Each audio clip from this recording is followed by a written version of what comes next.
డ్రగ్స్‌ని ఆ డ్రింక్స్‌లో మిక్స్ చేసి హీరోయిన్ ఎంత వద్దని చెప్పినా కూడా ఆవిడ్ని కంపల్ చేసి ఆ డ్రింక్స్‌ని తాగించేస్తారు.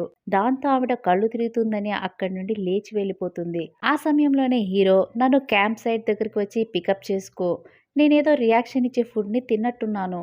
నాకు నా స్కిన్ అంతా ఇచ్చింగ్‌గా ఉంది. చాలా హాట్‌గా కూడా అనిపిస్తుంది అని హీరో అనగానే అవతల మాట్లాడుతున్న వ్యక్తి మీరేమన్నా డ్రగ్స్‌ని యూజ్ చేశారా అని అడగగానే, ఇక మాట్లాడడం ఆపి త్వరగా వచ్చి నన్ను పికప్ చేసుకో అని కాల్‌లో ఉన్న వ్యక్తికి హీరో చెప్తారు.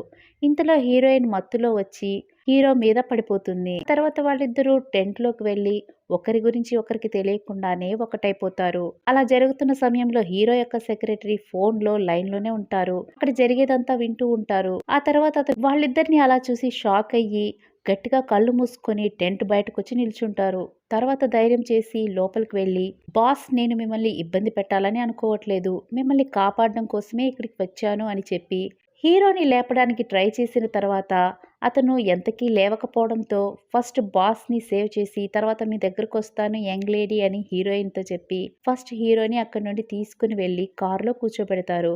హీరోయిన్‌కి మెలకువ వచ్చేస్తుంది. ఆ తర్వాత లేచి ఆవిడ చూడగా ఆమెకి ఏదో జరిగింది అన్న విషయం అర్థం చేసుకుని బట్టల కోసం అటు ఇటు చూడగా అక్కడే ఆవిడకు దొరికిన బ్రేస్లైట్‌ని చేతికి తీసుకొని ఆ బీడ్స్ మీద ఉన్న నేమ్ రూయి అని చదువుతుంది. అక్కడ కట్ చేస్తే నెక్స్ట్ సీన్‌లో హీరోయిన్ ప్రెగ్నెంట్‌గా ఉండడం మనకి చూపిస్తారు. ఆ టైంలో ఆమె తనకు తాను మనకి ఇంట్రడక్షన్ ఇస్తారు. నేను నా చిన్నతనంలోనే మా అమ్మానాన్నలను కోల్పోయాను.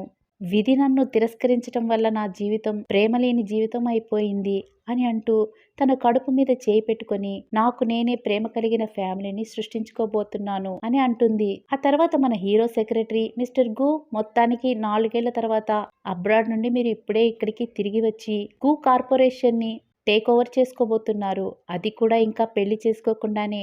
మేడం గూస్ ఆల్జీమస్ వేగంగా క్షీణిస్తోంది. అలాగే గ్రాండ్ మదర్ ఆరోగ్యం కూడా.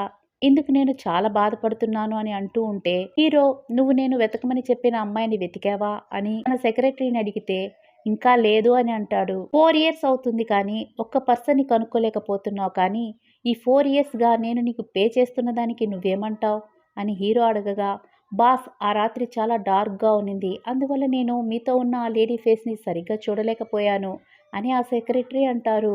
అప్పుడు హీరో ఆ రాత్రి ఆవిడతో ఉన్నప్పుడు ఆమె వీపు మీద లీఫ్ షేప్లో ఉన్న ఒక పుట్టుమచ్చ నాకు గుర్తొస్తుంది అని అతనికి చెప్తాడు.